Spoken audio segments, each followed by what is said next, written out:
اعوذ باللہ من الشیطان الرجیم بسم اللہ الرحمن الرحیم الم تر الی الملأ من بنی اسرائیل من بعد موسیٰ اذ قالوا لنبی لهم ابعث لنا ملکا نقاتل فی سبیل اللہ قال هل عصیتم ان کتب علیکم القتال الا تقاتلوا قالوا وما لنا الا نقاتل فی سبیل اللہ وقد اخرجنا من دیارنا وابنائنا فلما كتب عليهم القتال تولوا الا قليلا منهم واللہ علیم بالظالمین۔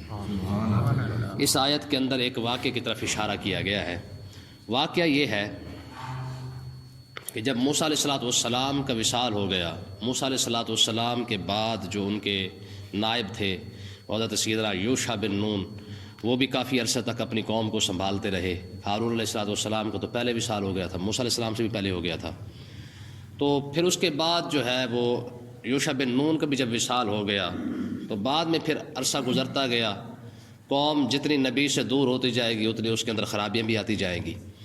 تو کافی عرصے تک جب موسیٰ علیہ السلام کی قوم کے اندر نبی نہ آئے تو آہستہ آہستہ قوم کا مزاج اور ان کی عادتیں اور ان کے عقائد اور اعمال دونوں سارے خراب ہونے لگ گئے۔ آہستہ آہستہ ان کے عقیدے کے اندر بگاڑ آتا گیا، پھر اس کے بعد ان کے اعمال کے اندر بگاڑ آتا گیا۔ وہ آہستہ آہستہ دین سے دور ہوتے ہوتے بہت زیادہ دور ہو گئے۔ جب دور ہوئے تو یہ رب کا قانون ہے کہ جب قوم اپنے دین کو چھوڑ دیتی ہے تو اللہ تبارک و تعالیٰ دوسری قوم کو اس پر مسلط کر دیتا ہے۔ ٹھیک ہے، ہوا یہ کہ مصر اور فلسطین کے درمیانی علاقے کے اندر ایک بادشاہ تھا جس کا نام تھا جالوت۔ یہ بڑا ظالم بادشاہ تھا۔ اس نے کیا کیا، اس نے جو ہے وہ بنی اسرائیل پر حملہ کیا۔ حملہ کرنے کے بعد ان کے بچے بھی اٹھا کے لے گیا، بچیاں بھی اٹھا کے لے گیا اور ان کو گھروں سے بھی نکال دیا، اور تابوت سکینہ جو ان کے پاس تھا وہ بھی اٹھا کے وہ ساتھ لے گئے۔ تو بڑا ان پر ظلم کیا بنی اسرائیل پر۔ تو جب ان کے ساتھ یہ حالات سارے بن گئے تو اس کے بعد انہوں نے کیا کیا، انہوں نے کہا یار اب کیا کریں۔ تو اللہ تبارک و تعالیٰ نے پھر وہاں ایک خاتون تھی جو نیک سیرت خاتون تھی، پھر ان کے ہاں ایک بچہ پیدا ہوا۔ تو وہ بچہ جب بڑا ہوا تو بڑا ہونے کے بعد اللہ تبارک و تعالیٰ نے اس بچے کو جو ہے وہ منصب نبوت عطا فرمایا۔ وہ نبی بنے اور ان کا نام تھا حضرت سیدنا شمویل علیہ السلام۔ ٹھیک ہے، جب اللہ تبارک و تعالیٰ نے ان کو نبی بنایا تو پہلے تو بنی اسرائیل نے اس بات کا اعتراض کیا کہ آپ اتنے جلدی نبی کیسے بن گئے ہیں۔ پھر جب وہ نبی بن گئے تو انہوں نے کہا جی اس طرح کریں، اگر آپ نبی بن گئے تو آپ ہمارے لیے ایک بادشاہ بنا دیں تاکہ ہم اس کے ساتھ اس کی معیت کے اندر اس کے تحت میں چل کے ایک تنظیم بنانے کے بعد ہم جو ہے وہ اپنا جالوت سے مقابلہ کریں، اپنے بچے چھڑوا کے لے آئیں جو گرفتار کر کے لے گیا ہے، اور تابوت سکینہ بھی لے آئیں۔ جب یہ بات ہوئی، تابوت سکینہ کا ذکر آگے آئے گا، تو حضرت سیدنا شمویل علیہ السلام نے ان کو کہا کہ میں تمہیں جہاد کی اجازت دلوا دیتا ہوں۔ تم کہہ رہے ہو کہ بادشاہ مقرر کر دو، وہ بادشاہ ہمیں جہاد کے لیے لے کے چلے، ہم جا کے جنگ کریں گے۔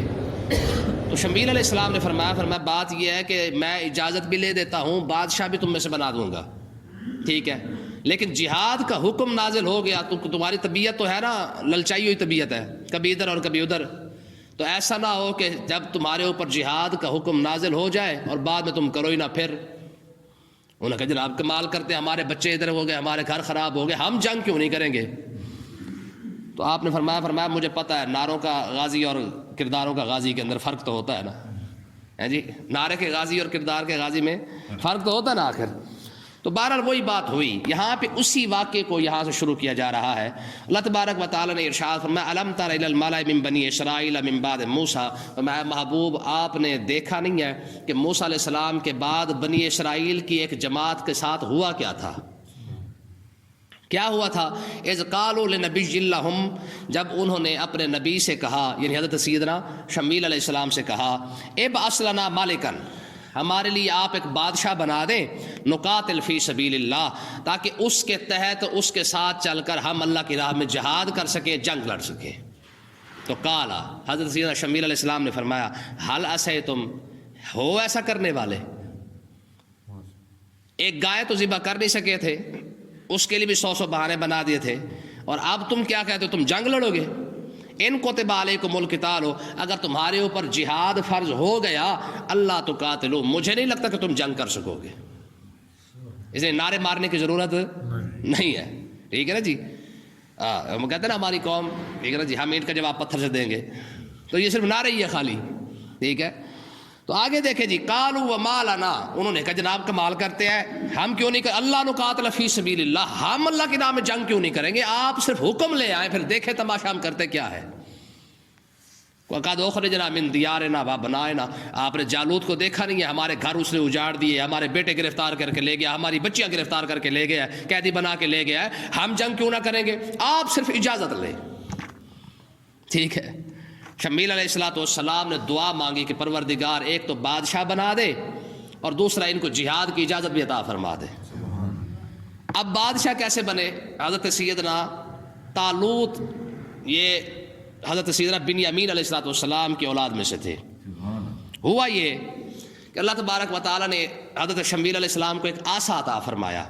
میں اس طرح یہ راضی نہیں ہوں گے، آسے کو آپ کھڑا کر دیں اور ان کو کہے جس کا قد آسے کے برابر آ جائے گا وہ تمہارا بادشاہ ہوگا. ٹھیک ہے، کل سمجھ آ رہی ہے؟ اچھا جی، ہوا کیا، جب شمیل علیہ السلام وہ آسا لے کے آئے اور آپ نے فرمایا بھئی یہ ڈنڈا ہے، اس ڈنڈے کے برابر جس کا قد آئے گا وہ تمہارا بادشاہ ہوگا. سارے گزرتے گئے. جب طالوت علیہ السلام، یہ نبی تو نہیں ہے، یعنی وہاں کے نیک مرد تھے، یہ حضرت سیدنا بنیامین علیہ السلام کی اولاد میں سے تھے، جو حضرت سیدنا یوسف علیہ السلام کے سگے بھائی ہے، یعقوب علیہ السلام کے بیٹے ہیں. تو یہ طالوت جو ہے یہ حضرت بنیامین علیہ السلام کی اولاد میں سے تھے.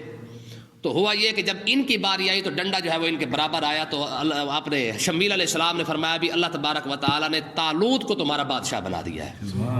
ٹھیک ہے، اب اس کا ذکر آگے آنے والا ہے. تو فلما کتب علیہم القتال، طالوت علیہ السلام جب جہاد بادشاہ بن گئے، طالوت علیہ السلام اپنا شمیل علیہ السلام نے بنا دیا، اور طالوت نے بادشاہ بننے کے بعد حکم جاری کر دیا، انہوں نے کہا چلو ٹھیک ہے بھائی جہاد کے لیے پھر نکلو. فلما کتب علیہم القتال، جب ان پر جہاد فرض ہو گیا، تولوا، منہ ہی پھیر گئے. ہیں جی، پہلے تو کہتے تھا ہم اینٹ کا جواب پتھر سے دیں گے، جب جہاد فرض ہوا تو پھر کیا ہوا، الا قلیلا منہم، لاکھوں کی تعداد تھی، صرف 70,000 آ کے بچے. وہ بھی کون سے تھے؟ یہ شاد مادے تھے. شاد مادے سمجھتے ہیں نا، ایویں پھڑ پھڑیا، یعنی نہ جنگی مہارت تھی، نہ وہ جنگجو تھے، نہ ان کے پاس کوئی جنگ کا کوئی ہنر تھا. ٹھیک ہے، صرف یہ 70,000 بچے لاکھوں کی تعداد میں. جب طالوت نے جب ارادہ کیا نا جنگ میں جہاد کے لیے نکلنا ہے، پہلے تو لاکھوں نے کہا تھا نا جناب ہم یہاں کر دیں گے وہاں کر دیں گے. جب انہوں نے کہا چلو ٹھیک ہے پھر نکلو، تو اللہ کر تولوا الا قلیلا منہم، سارے کے سارے پیچھے ہو کے بیٹھ گئے. انہوں نے کہا جی ہم تو اپنے بچوں کے لیے نہیں جاتے. ٹھیک ہے، اللہ تبارک و تعالیٰ نے ارشاد فرمایا واللہ علیم بالظالمین، اللہ تعالیٰ ظالموں کو جانتا ہے. پہلے دعائیں مانگنا کہ مالک یوں کر دے یوں کر دے، ہم تیرے لیے حاضر ہیں. جب اللہ تبارک و تعالیٰ کو حکم نازل فرما دے تو پھر اس کے بعد جو ہے منہ پھیر کے بیٹھ جاتے ہیں. ٹھیک ہے نا جی. تو اس لیے میں آپ کو بتاتا ہوں کہ خدا کی قسم یہ لوگ آج بھونکتے نا صحابہ کرام پر، یہ واحد صحابہ کرام ہی ہے جہاں اللہ تبارک اللہ کے رسول نے حکم فرمایا جی یہاں جانا تو چپ کر کے سارے چل پڑے. کسی ایک بندے نے نہیں کہا کہ یا رسول اللہ کیسے جائیں گے. ہے جی، بدر کو یوم الفرقان کہا جاتا ہے، میدان بدر کو جنگ کو کیا کہا جاتا ہے؟ یوم الفرقان، یعنی مطلب حق اور باطل کی جو ہے وہ علیحدہ علیحدہ ہونے کا دن ہے، جہاں پہ حق نکھر کے آ جائے گا سامنے، باطل میں لوگوں کے سامنے آ جائے گا. پورے عرب کی نظریں جو ہے وہ بدر کے بعد آ کے اسلام پر پڑی ہیں. اب مجھے آپ بتائیں 313 بندے اور صرف 8 تلواریں لے کے جا کے لڑنا، یہ صرف صحابہ کرام کا کمال ہے. سبحان اللہ. ٹھیک ہے نا جی، انہوں نے تو باقاعدہ تیاری کر کے جانا تھا نا، ایک منظم طریقے سے چلنا تھا. وہ تو منظم طریقے سے تیاری کرنے کے باوجود بھی نہیں جا سکے. اور صحابہ کرام 313 بندے ہیں، 8 تلواریں ہیں، 2 نیزے ہیں، 2 گھوڑے لے کے چل پڑے، چل بھائی. ٹھیک ہے نا جی، یہ انہی کا کمال تھا صحابہ کرام کا. خدا کی قسم ہے کہ جناب کہاں تک انہوں نے دین پہنچا دیا ہے. بات سمجھ آئی کہ نہیں ہے؟ تو اللہ تبارک و تعالیٰ نے ارشاد فرمایا رب ان کو جانتا ہے. اب سب سے پہلے انہوں نے مسئلہ اٹھایا طالوت علیہ السلام کا، طالوت کا، کہ یہ ہمارے لیے کیسے نبی بادشاہ بن سکتے ہیں. وقال لهم نبیہم، اور انہوں نے اپنے نبی سے کہا شمیل علیہ السلام سے، ان اللہ قد بعث لکم طالوت ملکا، یہ شمیل علیہ السلام نے فرمایا کہ اللہ تعالیٰ نے طالوت کو تمہارا بادشاہ بنا دیا ہے. اب ان کا پہلا اعتراض دیکھیں. قالوا، سارے رل مل کے کہنے لگے، انا یکون لہ الملک علینا، یہ ہمارے اوپر کیسے بادشاہ بن سکتا ہے؟ یہ کیسے بادشاہ بن گیا؟ وَنَحْنُ أَحَقُّ بِالْمُلْكِ مِنْهُ، بادشاہی کا حق تو ہمارا ہے. حکمرانی تو ہماری بنتی ہے، حکومت ہماری بنتی ہے، ٹھیک ہے نا جی، سارا کچھ ہمارے پاس ہے. اور اس کی بادشاہی ایسا شمیل علیہ السلام نے فرمایا یہ بادشاہ کیوں نہیں بن سکتا؟ تم نے تو کہا تھا کہ بادشاہ رب کے حکم سے بنا دے. جب اللہ تبارک و تعالی نے بادشاہ بنا دیا ہے تو اب کیا اعتراض ہے؟ انہوں نے اعتراض دیکھے کیا کیا، وَلَمْ يُؤْتَ سَعَةً مِّنَ الْمَالِ، کہا ان کے پاس پیسے کوئی نہیں ہے. حکمرانی کا حق تو زرداری کا بنتا ہے، نواز شریف کا بنتا ہے، شیطان خان کا بنتا ہے، ہمارا کوئی حق تھوڑی بنتا ہے. کیوں؟ کیونکہ ہمارے پاس پیسے کوئی نہیں ہے. الیکشن تو وہ لڑے جس کے پاس پیسہ ہے. پچھلے سال جو حرام کا اکٹھا کر کے رکھا تھا، اس سال وہ لگائے گا تو الیکشن لڑے گا نا. تو اس کا مطلب یہ ہے کہ پیسے والے کا الیکشن لڑنا، الیکشن تو ویسے لعنت ہے، حکمرانی کرنا. یعنی یہ پرانا تصور چلا آ رہا ہے کہ لوگ سمجھتے تھے کہ حکمرانی کا حق صرف اور صرف اسے ہے جس کے پاس پیسہ ہے. آج بھی وہی ذہن ہے. غریب بندہ جتنا مرضی ایماندار ہو، کسی کو کھڑا کرے گا کبھی؟ اگر اللہ کرم فرمائے کھڑا ہو ہی جائے، اس کو اول تو ووٹ کس نے نہیں دینا؟ گھر والے نے نہیں دینا. ٹھیک ہے نا جی؟ حاج صاحب کہڑے کمے پی گئے ہو؟ ٹھیک ہے نا جی. مولوی صاحب کہڑے کمے پی گئے تسی؟ ٹھیک ہے نا جی. ہو سکتا ہے آپ یہاں بڑے سے بڑا عالم لے کے آئے جناب اللہ، اس کے ہاتھ بھی چومے، اس کے پاؤں چومے، بلکہ اس کے جوتے بھی چومتے جائے. اگر وہ ایک بار کہہ دینا میں الیکشن لڑنا چاہتا ہوں، کتنے بندے ساتھ دیں گے؟ سمجھ آئی کہ نہیں؟ ہمارا تقویٰ جو ہے نا صرف اوپر والا تقویٰ، کلابی تقویٰ جس کو کہتے ہیں. انہوں نے کیا اعتراض اٹھایا؟ انہوں نے کہا جی طالوت علیہ الصلوۃ والسلام کے پاس کیا ہے؟ وَلَمْ يُؤْتَ سَعَةً مِّنَ الْمَالِ، پیسے ہے نہیں، بادشاہ یہ ہمارے اوپر بن گیا ہے. قَالَ إِنَّ اللَّهَ اصْطَفَاهُ عَلَيْكُمْ، تو حضرت شمیل علیہ السلام نے فرمایا اللہ تعالیٰ نے اس کو چنا ہے.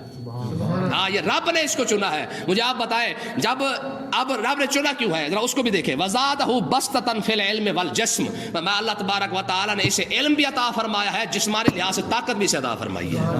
ٹھیک ہے، رب جسے حکمرانی کی جو عطا فرما رہا ہے وہ اس کا علم ہے، اور ہم اپنا حکمران چنتے ہیں پیسے کے لحاظ سے. بتائیں پھر عزت کہاں سے ملے گی؟ ذلت تو ہم نے اپنے اوپر خود مسلط کی ہوئی ہے. اب دیکھیں یہ الیکشن آنے والا ہے، آپ کی 40ویں کلخانیاں، تیجا، ساتا، جنازے کے اندر پہلی صف کے اندر یہ سارے جناب جتنے یہ مسخرے ہیں سارے کھڑے ہوں گے، اور قوم بھول جاتی ہے 5 سال بعد. ٹھیک ہے، یہ مصیبت ہے ہماری کہ اللہ تبارک و تعالیٰ فرماتا ہے حکمران اسے بناؤ جس کے پاس علم ہو، اور ہم کسے بناتے ہیں؟ ہماری ایسی پٹھی قوم ہے، پہلے پرچے دے جاتی ہے، 3 مہینے کے بعد روڈ پہ نکل کے احتجاج کرتی ہے. کس کے خلاف احتجاج کر رہی ہے؟ جس کو 2 مہینے پہلے چنا ہے. ٹھیک ہے نا؟ تو اس لیے اللہ تبارک و تعالیٰ نے واضح طور پر ارشاد فرمایا کہ انہوں نے اعتراض اس بات پہ کیا تھا کہ یہ ہمارا بادشاہ نہیں بن سکتا. وجہ صرف اور صرف یہ ہے کہ اس کے پاس پیسہ کوئی نہیں. وَنَحْنُ أَحَقُّ بِالْمُلْكِ مِنْهُ، پیسہ ہم نے لوٹا ہے، پاکستان ہم نے برباد کیا ہے، پھر بھی ہم الیکشن نہ لڑیں تو کون لڑے گا؟ گل سمجھ آئی کہ نہیں آئی؟